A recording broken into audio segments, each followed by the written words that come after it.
கட்சி சார்ந்த தோழர்களும் தோழமை கட்சியுடைய தலைவர்களும் அவர்களுக்கு உறுதுணையாக இருக்கிறோம். ஜனநாயக மக்கள் கழகமும் தொடர்ந்து திராவிட எழுச்சி பேரவைக்கு உறுதுணையாக இருப்போம், என்றும் இருப்போம் என்று தெரிவித்துக் கொண்டு, ஜனநாயக மக்கள் கழகம் தொடர்ந்து ஈரோடு மாவட்டம், நாமக்கல் மாவட்டம், பெருந்துறை, திருப்பூர், சேலம் போன்ற மாவட்டங்களில் இது போன்ற சாயப்பற்ற, செலவப்பற்ற கழிவுநீர் காவேரி ஆற்றில், நொய்யல் ஆற்றில், மணிமுத்தாறு ஆற்றில் கலக்கக்கூடாது என்று சொல்லி தொடர்ந்து அந்தந்த மாவட்டங்களில் நிறைய போராட்டங்கள், ஆர்ப்பாட்டம் நடத்தி கொண்டே இருக்கிறோம். அதனுடைய முன்னெடுப்பாக தொடர்ந்து திராவிட எழுச்சி பேரவையும் பின்தொடர்ந்து வருகிறது. சாமானிய மக்கள் கட்சியும் அதனுடைய செயல் தொடர்ச்சியாக வருகிறது. இது போன்ற ஒரு சில அமைப்புகள் மட்டுமே இதை முன்னெடுப்பதை தவிர்த்து அனைத்து அமைப்புகளுமே இதனுடைய நிகழ்ச்சி போராட்டங்களை கையில் எடுக்க வேண்டும். மக்கள் போராட்டமாக உருவாக வேண்டும். ஜல்லிக்கட்டுக்கு எப்படி ஒரு போராட்டம் வந்து தொடர்ந்து நடந்ததோ அதுபோல ஈரோடு மாவட்டம் பல ஆயிரக்கணக்கான சாயப்பற்ற, டையிங் பெற்ற, பில்டிங் பெற்ற, தோல் ஷாப்பு, இது போன்ற தொழிற்சாலைகள் பல ஆயிரக்கணக்கான தொழிற்சாலைகள் இயங்கிக் கொண்டிருக்கிறது. அது சில கம்பெனிகள் சுத்திகரிப்பு நிலையம் கட்டி வைத்திருக்கிறார்கள். அதிகாரிகள் சோதனைக்கு வரும்போது அதை காட்டுகிறார்கள், அதாவது சுத்திகரிப்புகளை கட்டியிருக்க பாருங்கன்னு சொல்லிட்டு. ஆனா சுத்திகரிப்பு செய்யாமலே தண்ணி திறந்து விடுகிறார்கள். சுத்திகரிப்பு செய்தா 1 லிட்டருக்கு 3 ரூபாய் 4 ரூபாய் செலவாகுது திறந்து விடுறாங்க. அந்த தண்ணி பூரா காவேரி ஆற்றுல கலக்குது.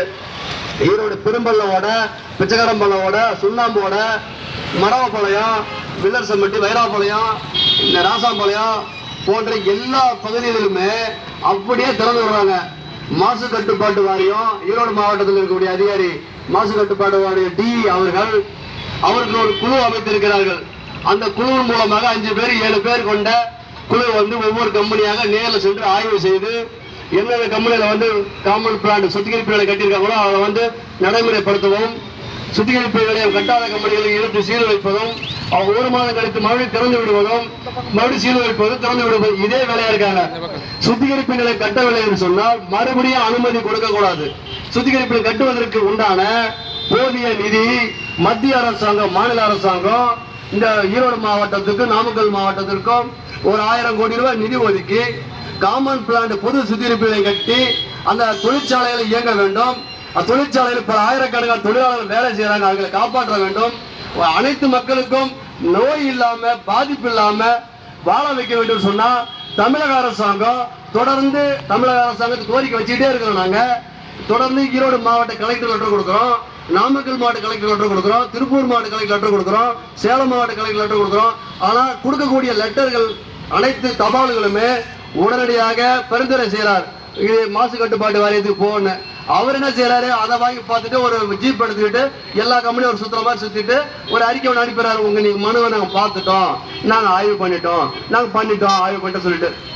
அதாவது மாவட்ட கலெக்டர் கொடுக்கறது இது சின்ன ஒரு இலவச வீட்டு மன பட்டாவுக்கும் அல்லது ரோட்ல டிச்சு சரியில்லை லைட் எரியன்னு சொல்லி கொடுக்கல. ஆயிரக்கணக்கான, லட்சக்கணக்கான, கோடிக்கணக்கான மக்கள் குடிநீர் வாழ்வாதாரத்தை காப்பதற்காக அந்த மாசு கட்டுப்பாட்டு வாரியத்தின் மூலமாக நாங்க கலெக்டர் கொடுக்கக்கூடிய லெட்டர் மாசு கட்டுப்பாட்டு வாரியம் அனுப்புறாரு நடவடிக்கைன்னு சொல்லி. கலெக்டருடைய வேலை என்ன, கொடுக்கக்கூடிய தபாலை படிச்சுட்டு இது கலெக்டரால முடியாத வேலை, மாசு கட்டுப்பாட்டு வாரியத்தால முடிக்க முடியாத வேலை முதலமைச்சரால மட்டும்தான் முடியும். அப்ப லெட்டர் எழுதணும். இந்த மாவட்டத்தில் தொடர்ந்து எல்லா இயக்கங்களும், அமைப்புகளும், கட்சிகளும் போராட்டம் பண்றாங்க, மனு கொடுக்கறாங்க. இந்த பிரச்சனை தீர்வு ஏற்படுத்தணும்னு சொன்னாக்கா இந்த ஆயிரக்கணக்கான ஒரு 1000 கோடி ரூபாய் நிதி ஒதுக்கி இங்க காமன் பிளான் கட்டி கொடுக்க சொல்லி முதலமைச்சருக்கு கலெக்டர் லெட்டர் எழுதணும். கலெக்டர் லெட்டர் எழுதுறதில்ல, இந்த மாசு கட்டுப்பாட்டு வாரியம் ஃபார்வர்ட் பண்ணிடுறது. நாமக்கல் கலெக்டர் லெட்டர் கொடுத்தா அவர் ஃபார்வர்ட் பண்ணிடுறது, திருப்பூர் கலெக்டர் கொடுத்தா அவர் ஃபார்வர்ட் பண்ணிடுறது, சேலம் கலெக்டர் கொடுத்தா அவர் ஃபார்வர்ட் பண்ணிடுறது. அப்படி எதுக்கு மாசு கட்டுப்பாட்டு கலெக்டர் என்ன செய்யறாரு, கலெக்டரால முதலமைச்சருக்கு ஃபார்வர்ட் பண்ணணும். அது மத்திய அரசாங்கத்தில்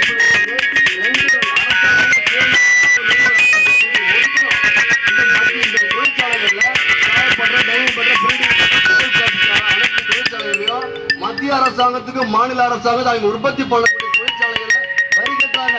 பல 1000 கோடி ரூபாய் வரி கட்டிட்டு இருக்காங்க. அப்ப அந்த வரி கட்டக்கூடிய வருவாய் வரி வாங்குறது தெரியுது மத்திய அரசாங்கம் மாநில அரசாங்கத்துக்கு. தொழிற்சாலைகளுக்கு தேவையான ரோடு வசதி, கரண்ட் வசதி, தண்ணி வசதி, அவங்களுக்கு எல்லாம் வச்சு செஞ்சு கொடுக்க வேண்டிய பொறுப்பு தமிழக அரசாங்கத்துக்கு மத்திய அரசாங்கத்துக்கு இருக்குது என்பதை இந்த அரசாங்கம் மாவட்ட கலெக்டர் உணர்வதில்லை. மாவட்ட கலெக்டர் மூலமாக கொடுக்கக்கூடிய மனு போய் சேர்வதில்லை. இது போல தொடர்ந்து ஏற்கனவே இருந்த திராவிட முன்னேற்ற கழகத்தினுடைய ஆட்சியில் இருக்கும்போது தமிழக முதல்வர் அவர்களுக்கும் நேரில் மனு கொடுத்திருக்கிறோம், துணை முதல்வர் அவர்களுக்கும் நேரில் மனு கொடுத்திருக்கிறோம். நடவடிக்கை இல்லை. ஆட்சி மாற்றம் வந்துவிட்டது. இப்பொழுது தமிழகத்தை ஆட்சி செய்து கொண்டிருக்கக்கூடிய தமிழக முதல்வர் மாண்புமிகு ஜோசப் விஜய் அவர்கள் ஈரோடு மாவட்டம், நாமக்கல் மாவட்டம், இதை தொடர்ந்து கீழே கடல் வரைக்கும் 10 மாவட்டங்களுக்கு பாயக்கூடிய காவிரி நீரை காப்பாற்ற வேண்டும். காவேரிக்கு மேல கர்நாடகாவிலிருந்து வரக்கூடிய தொழிற்சாலைகள் கழிவு நீர் வருது. அதை தடுப்பதற்கு மத்திய அரசாங்கத்தோட தேசிய தீர்ப்பாயத்தின் மூலமாக காவேரியில கலக்கக்கூடாது, அனைத்து சாய தண்ணி கலக்கக்கூடாதுன்னு சொல்லி தமிழக முதல்வர் பிரதமருக்கு கோரிக்கை வைக்கணும். தமிழகத்தில் வரக்கூடிய தண்ணீரை மாசுபடாம பாதுகாக்கிறதுக்கு இந்த தொழிற்சாலைகளுக்கு காமன் பிளான் கட்டி கொடுக்கணும். அனைத்து மக்களையும் வாழ வைக்கணும், தொழிற்சாலை இயங்க வைக்கணும், மின்சாரத்தை வரி குறைக்கணும். இது போன்ற பல்வேறு விதமான இந்த மாவட்டத்தில் உள்ள அனைத்து மக்களை உயிர் கொள்ளக்கூடிய புற்றுநோய், நான் குடிக்கிற தண்ணியில புற்றுநோய் இல்லை, பைக் ஓட்டிட்டு போய் அத்தனை பேருடைய மக்களுடைய புற்றுநோய் வந்திருக்குது ஈரோடு மாவட்டம். இது மக்கள் போராட்டமாக மாற்றுவதற்கு மிகப்பெரிய ஒரு அழகு. ஒரு 10,000 பேர் திரடி பேரணியாக சென்று ஈரோடு மாவட்ட கலெக்டர் கொடுக்கலாம், அல்லது ஒரு 10,000 பேர் திரட்டி சென்னை தலைமை செயலகத்துக்கு முன்னால ஒரு முற்றுகை போராட்டம் அறிவிக்கலாம். ஒரு 10,000 பேர் திரட்டக்கூடிய அளவுக்கு அனைத்து அமைப்புகளையும் இயக்கங்களையும் பொதுமக்களை திரட்டிட்டு ஒரு 10,000 பேர் திரட்டிட்டு போய் தமிழக முதல்வர் அலுவலகத்தை தலைமை செயலகத்தை முற்றுகை போராட்டம் அறிவிச்சாக்கா அப்ப தமிழகம் முழுசு அனைத்து ஊடகங்களும் பத்திரிகைகளும் இந்தியா முழுசு நம்மளை பத்தி பேசும் பொருளாக மாறும் என்பதை இந்த கூட்டத்தின் வாயிலாக திராவிட எழுச்சி பெற இருக்கக்கூடிய அனைத்து போராட்டங்களும் நாம் துணை நிற்போம். ஜனநாயக மக்கள் கழகமும் தொடர்ந்து போராட்டம் நடத்தி கொண்டிருக்கிறது. இங்க வருகை தந்துள்ள அனைத்து தோழர்களுக்கும், அனைத்து பார்வையை கேட்டுக்கொண்டிருக்கக்கூடிய இந்த தொழிற்சாலைகளை இயங்கிட்டு இருக்கிற அத்தனை தொழிற்சாலைகளை கொண்டு வேண்டாம். மரவப்பாளையம் தோல் ஷாப் இருக்குது, சுனாம்பாடு தோல் ஷாப் இருக்குது, இங்க அக்ராகர் தோல் ஷாப் இருக்குது. அந்த தோல் ஷாப்பு பக்கம் போய் யாராவது சுத்தி பார்த்துட்டு வாங்க, ஒரு மனிதன் குடியிருக்க முடியாது. அந்த காலில் இது யானைக்கால் நோய் வந்துருக்குது. அப்படி அவ்வளவு நாத்தம் கிளம்பி வருது. இந்த சாயப்பட்ட தண்ணி வருது, தோல் ஷாப் தண்ணி நாத்தம் கிளம்பி வருது. அந்த மாசு கட்டுப்பாட்டு வாரியம்னு சொல்லக்கூடிய அதிகாரிகள் எங்கெல்லாம் பார்வையிடுறது இல்லையா, ஆய்வு பண்றது இல்லையா, தொழிற்சாலை இயங்குறது இல்ல. அந்த மாதிரி நாத்தம் வர அளவுக்கு தண்ணி கீழே இறக்காத அளவுக்கு தடுத்து நிறுத்த வேண்டிய பொறுப்பு மாவட்ட ஆட்சித்தலைவருடைய பொறுப்பு, மாசு கட்டுப்பாட்டு பொறுப்பு. சேலம் பெருந்துறையில் இருக்கக்கூடிய மாசு கட்டுப்பாட்டு வாரிய அதிகாரி என்ன பண்றாரு, பவானி அந்த பக்கம் வந்து பெருந்துறை சிப்கார்ல தண்ணி அப்படியே பூமியில இறக்குறாங்க. சிப்கார்ல ஆயிரக்கணக்கான தொழிற்சாலைகள்ல தண்ணி கீழே இருக்கிறாங்க. 30 கிலோமீட்டர் கீழே அப்படியே இறங்க வைக்கல. அப்படி சென்னிமலையில போர் போடுறாங்க, சாயப்பட தண்ணி வருது. பெருந்துறை சென்னிமலை அங்க வருது.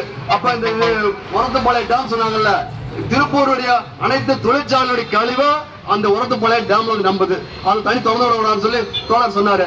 அப்போ இது இந்த தமிழ்நாட்டிலேயே ஈரோடு மாவட்டம் முதன்மையான மாவட்டம் புற்றுநோயில. அப்ப இந்த மத்திய அரசாங்கம் உடனடியாக கவனம் செலுத்தணும், மாநில அரசாங்கம் உடனடி கவனம் செலுத்தணும், மாண்புமிகு தமிழக முதல்வர் உடனடியாக கவனம் செலுத்தணும்.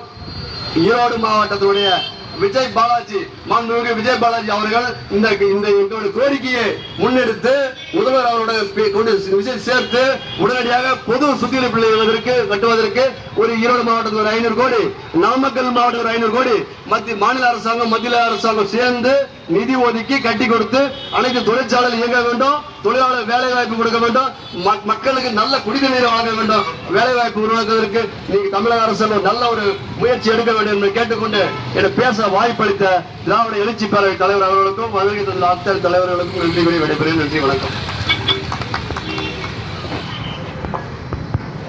மக்களின் நலன் கருதி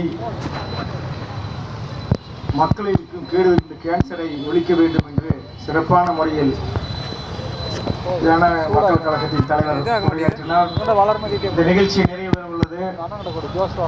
அடுத்தபடியாக திராவிட புரட்சி கழகத்தின் மாநில பொதுச்செயலாளர் உரையாற்றுவார். அதற்கு சிறிது முன்பு அன்பார்ந்த தோழர்களே, தாய் தமிழ் உறவுகளே, சாதியின் கடைசி பேர் அறுபடும் வரையின் சிந்தனை தொடரும்.